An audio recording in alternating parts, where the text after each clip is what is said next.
Welcome to the presentation of one of the challenges that's going to be presented at the Provincial Final of Educational Robotics under the theme ROBOCIRCUS this year by Zone01.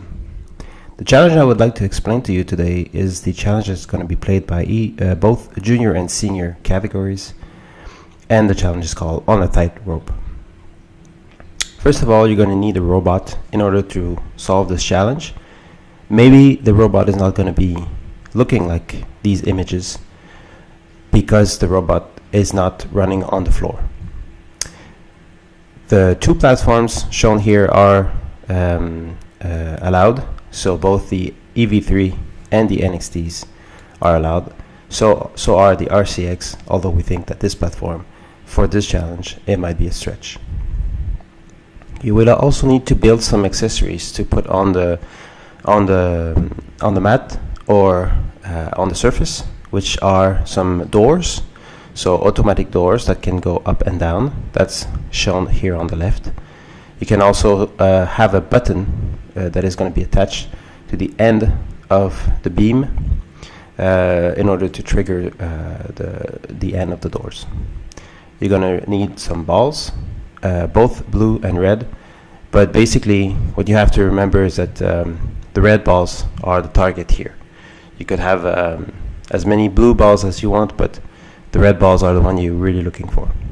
You will also need some stands, can be made out of Lego, so from 2 tires and 8 height axle, you will place the ball on top of it. And all these stands with the ball are going to go on the mat that looks something like this. So you can definitely see here where the doors are. The button is at the end of the beam. There is actually a beam. It's a 2x4 piece of wood. And for the junior and senior, there are some differences, but the major one is that the junior are going to be playing on the wide surface. As for the senior, it's going to be on the smaller surface. Here's another view of the field, and on the beam there is some colors that are painted, but there's also a black line that is painted in the middle of each sides. Of the wide side for the junior and the small side for the senior, and the line you can use definitely to align the robot if it's required. So here's the real surface. That's the real look of the final mat. Everything that you see here is printed on the mat if you choose to purchase one. And we might use this design for another challenge another year. As you can see here, there's a black line in the middle with a brown line also. This is printed on the mat, but that's also to give a reference of where exactly the beam should be aligned. You see here that there's 12 spots for stands for balls, so A1, A2, A3, A4, etc. And on the green rectangles, that's where you put the doors. All right. So looking like this, there are many variations of the game that we've designed. So I'm not going to go through all of them. It's in our document. But generally, what I can say is that there's a junior and senior category, and both in these categories there's a black and the white segment that you can address. Black always being more difficult than the white. So generally, what that challenge is that the robot starts from the yellow in the red section. It cannot be larger than the red area, so it has to fit in the red rectangle here, both in the wide width and on one side and the other. So the robot would have to move in the first part, and depending on every sections and every category, to knock over the red balls. So that's why I was saying that the red balls were more important.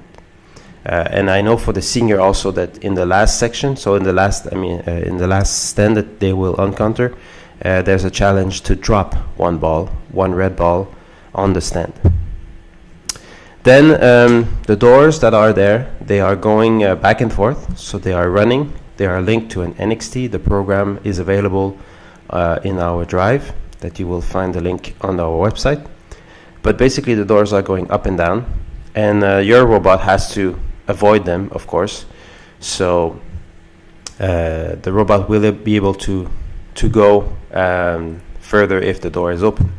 So when the door is open, the robot can move forward and finish at the end of the path to knock or to hit the touch sensor at the end. This will trigger the end of the counter, the time counter, and also to saying that the challenge is over.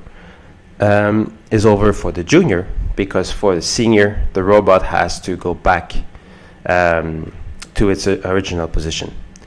When the senior are gonna touch the button, the rhythm of the doors is going to be changing, so it's not going to be of the same rhythm. So it's going to change to a 5-second up and down to something more random. And of course, going back as for a senior, you need not to knock any balls that you've placed, or you have to avoid all the obstacles going back. All of this has to be solved in 4 minutes, both for junior and senior. I know that in some previous version of the challenge it was written 3 minutes for junior, but we've corrected that. 4 minutes of challenge for everyone. Well, I hope that helps you, and that was a presentation of the On a Tightrope challenge presented at ROBOCIRCUS this year in 2014. Have a great day.